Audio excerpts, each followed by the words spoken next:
They're going to get lined back up. If that happens again, he goes to the tail end of the field. The track has been here since 1958. And it's got to be side by side at the start-finish line.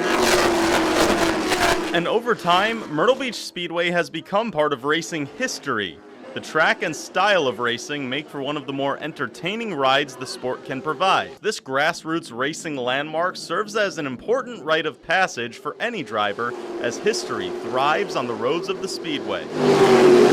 Myrtle Beach Speedway was built in 1958 and was located on US Route 501 near Myrtle Beach, South Carolina. Originally, it was named Ramby Raceway and started off as a half-mile dirt track. After construction was completed, the track hosted its first NASCAR Cup Series race. Bob Wellborn took home the victory in a 21-car field on August 23, 1958. Sadly, no footage of these races exist, but we'll go over each winner. The Cup Series ran at the track until 1965, where the winners included Ned Jarrett, Buck Baker, Joe Weatherly, Jack Smith, David Pearson, and Dick Hutcherson. While the Cup Series never returned, the track continued to host weekly races. I couldn't find the exact year when they changed the name to Myrtle Beach Speedway, but I would assume it took place around the time Nick Lucas bought the track in 1968, or it could have been sometime a little before or after 1974, considering the fact that they switched from dirt to pavement that year. The short-lived NASCAR Grand National East Series ran a race there in 1972, but it doesn't compare to what was about to take place in 1988. One of NASCAR's top series returned to the track,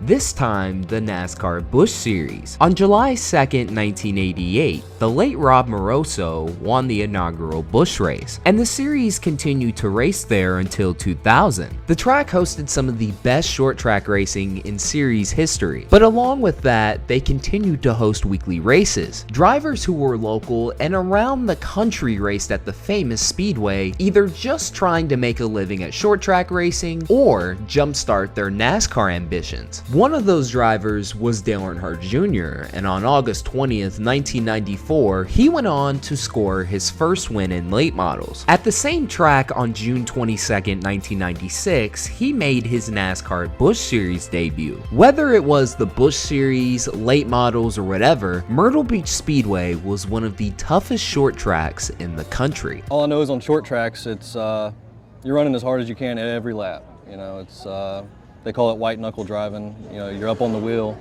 running hard at every lap, and you know, that's what's kind of fun about it. Short track racing is kind of the grassroots. You know, there's a lot more close contact. There's a lot closer racing. It's totally different than what we do on the big side of you know, the mile-and-a-half tracks. What's also unique was the era of the Busch Series the track was in. There were a lot of tracks on the schedule where the Busch Series was a standalone event, giving the series its own identity. Drivers who were working their way up the ranks at some of those tracks were now racing in the big time at some of those same tracks, and Myrtle Beach Speedway was one of them. In the race's 13-year history, it began and ended as the Myrtle Beach 250 with a bunch of sponsored names in between. Race winners include Rob Moroso, Jimmy Spencer, Mark Martin, Chuck Bown, Jeff Burton, Elton Sawyer, Larry Pearson, David Green, Elliott Sadler, Randy LaJoie, and ending it off with 2 wins in a row, Jeff Green. 11 different winners in the first 11 races. Safe to say, the track provided a ton of parity on the schedule. When Jeff Green finally won in 1999, it was a thrilling battle to the very end. Randy gets a little bit high there, coming off turn 4. Might be the opening. Pulls to the inside. For the lead, give it to Keller. Randy LaJoie, Glenn, has now backslid to 3rd. Yeah, Eli, and I'm not really sure what's going on. His lap times right now, he's the second fastest car on the racetrack. Look at Phil. He's going to try and get back on the lead lap. And there's Ricky Hendrick giving some room to LaJoie. Ricky Hendrick's in 20th still, 3 down. Our leader's got a problem. Problems. He's got problems a problem. for Keller. Problems for Keller as everybody goes by with 3 to go. Problems for Jason Keller with 3 laps to go.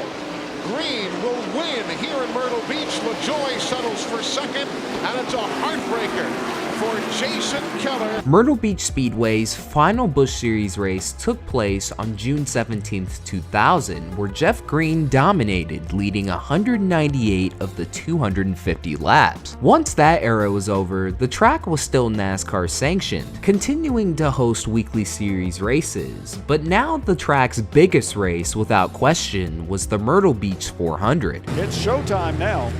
25 laps to go. Oh, Crum got into the rear, and the green is out. McCumbee and Peters. Whoa, look at them down the front straightaway, and it's already broken out.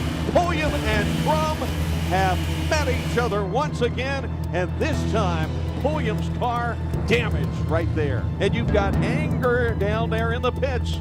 One of these days, Virginia boys will learn that they're going to get beat by a North Carolina boy. The race provided a lot of entertainment over the years, but above all else, it was one of the most prestigious short track races in the country. The race's most notable winners include Scott Riggs, Timothy Peters, Myatt Snyder, Christian Eckes, Josh Berry, Chad McCumbee, and of course, Ty Majeski. Along with racing, it also hosted some monster truck events as well as a county fair. At this point, the track was so beloved by the community. Dazzling performances by future Hall of Famers aside, the history of the raceway goes deeper than just those that take the track. I started out coming whenever I was about 12 or 13, and came for a while. Had a little boy and remembered how much I enjoyed coming, so started bringing him. I mean, I see a lot of fathers bringing their little kids out, you know, I think because, you know, their father brought them out at one point. But unfortunately, the reality of life is all good things must come to an end. The downfall of Myrtle Beach Speedway actually began in 2012. In April, Speed Group Incorporated bought the track with the hopes of not only improving the facility, but the goal being hosting another top-level NASCAR race. That never came to fruition, and fast forward to May of 2020, in the middle of the freaking pandemic, if we weren't already down enough, it got worse. It was announced the track would close its doors for good once the season was complete as a result of a sale to a land developer. It's been a staple of this area for so long, and all the things it's had, I mean, between the Richard Pettys and the Dale Earnhardts, Dale Jr., Kelly Earnhardt, you know, I think this facility has done a lot for the area. You know, producing the Busch Series races back in the day and being a national spotlight. I think Myrtle Beach should be thankful that Myrtle Beach Speedway was here, because at some point it put Myrtle Beach on the map. 1958 is when Daytona started at the same time, so you're talking Daytona International and Myrtle Beach Speedway were created at the same time, and now unfortunately one's going away. A late race wreck in turn 4 caused a caution, and then Mother Nature stepped in to turn the page on the speedway as rain began to fall hard on the event. Being past the halfway point at lap 72, by rule the race was declared officially over, and Sam Yarborough took the last checkered flag. Not only did one of the track legends score the final victory, but one of the drivers who crashed out early walked to the start-finish line and touched it one final time. If you thought this couldn't get any sadder, it's about to get worse. Originally, the landowner's plan was to demolish the facility and build hotels and condos on the property, but it was announced in early July of 2021 that the company would not use the land for the original purpose, and the concept for the area fell through. It kept the track safe from demolition for the time being, but by December of 2021, most of the facility, including the track itself, most of the outside walls,